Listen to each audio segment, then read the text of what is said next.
Hi guys, welcome to our channel. ఈరోజు నేను మా ఇంట్లో మినపప్పుతోటి మినపప్పు పునుగులు చేశాను. సో అవి చాలా టేస్టీగా ఉన్నాయి.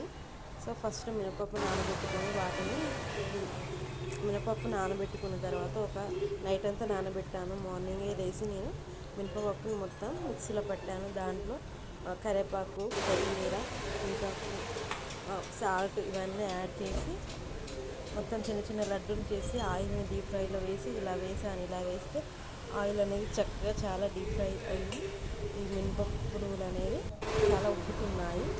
చూడండి ఎంత బాగా వచ్చాయో.